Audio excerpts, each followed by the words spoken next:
Australia और Papua New Guinea के नेताओं ने सोमवार को ऐतिहासिक रक्षा संधि पर हस्ताक्षर कर दिए।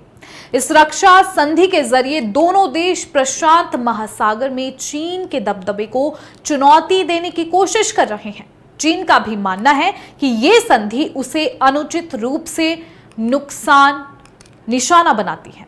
ऑस्ट्रेलिया प्रधानमंत्री एंथनी अल्बानीज और पापुआ न्यू गिनी के प्रधानमंत्री जेम्स ने इस समझौते को एक पारस्परिक रक्षा संधि बताया, जो उनके रक्षा बलों और सैन्य कर्मियों के बीच एकीकरण करेगी।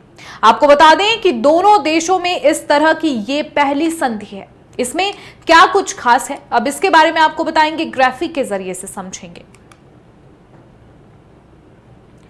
तो बता दें कि ऑस्ट्रेलिया पापुआ न्यू गिनी में हुई जो ऐतिहासिक रक्षा संधि है, दोनों देश प्रशांत महासागर में चीन को चुनौती देने की कोशिश कर रहे हैं। ऑस्ट्रेलिया और पापुआ न्यू गिनी के बीच इस तरह की पहली संधि है। रक्षा संधि के अलावा ऑस्ट्रेलिया का अमेरिका, न्यूजीलैंड के साथ भी गठबंधन स्तरीय सुरक्षा समझौता है, जो साल 1951 में हुआ था। ऑस्ट्रेलिया और पापुआ न्यू गिनी की संसद से मंजूरी मिलने के बाद इस संधि पर दोनों देशों के नेताओं ने हस्ताक्षर किए। ऑस्ट्रेलियाई पीएम एंथनी अल्बानीज ने कहा है कि ऑस्ट्रेलिया के लिए ये बहुत सम्मान की बात है। उसका निकटतम पड़ोसी उसका नया सहयोगी बन गया है। आपको बता दें कि ऑस्ट्रेलियाई पीएम अल्बानीज ने आगे कहा कि दोनों देश इस बात पर भी सहमत हुए हैं कि हम ऐसी कोई भी गतिविधि नहीं करेंगे या कोई भी समझौता नहीं करेंगे जिससे इस संधि के कार्यान्वयन में बाधा आए। बीते दिनों ऑस्ट्रेलिया और पापुआ न्यू गिनी के बीच हुए इस समझौते को लेकर पापुआ न्यू गिनी स्थित चीनी दूतावास ने एक बयान जारी किया था।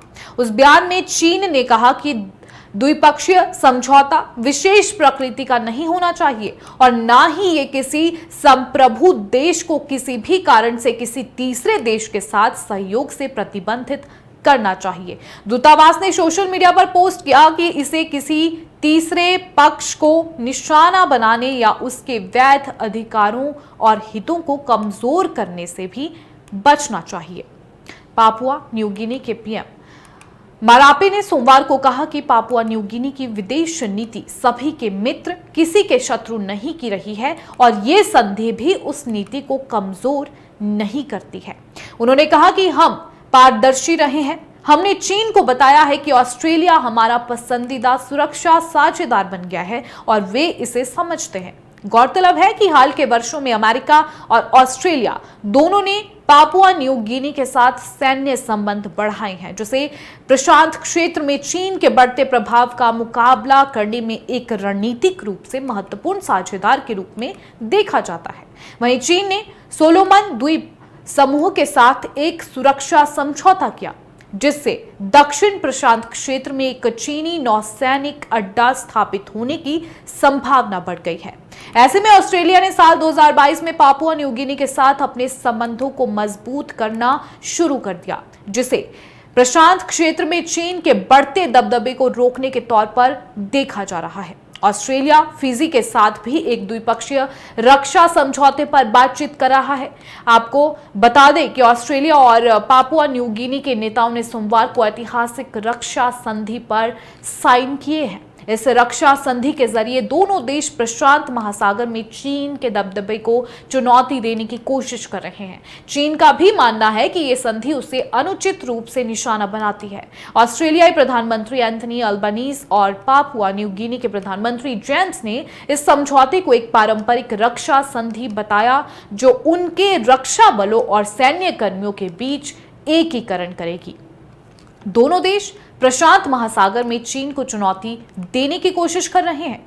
ऑस्ट्रेलिया और पापुआ न्यू गिनी के बीच इस तरह की ये पहली संधि है। रक्षा संधि के अलावा ऑस्ट्रेलिया का अमेरिका, न्यूजीलैंड के साथ भी गठबंधन स्तरीय सुरक्षा समझौता है, जो साल 1951 में हुआ था। ऑस्ट्रेलिया और पापुआ न्यू गिनी की संसद से मंजूरी मिलने के बाद इस संधि पर दोनों देशों के नेताओं ने हस्ताक्षर किए। ऑस्ट्रेलियाई पीएम एंथनी अल्बानीज ने कहा है कि ऑस्ट्रेलिया के लिए ये बहुत सम्मान की बात है कि उसका निकटतम पड़ोसी उसका नया सहयोगी बन गया है।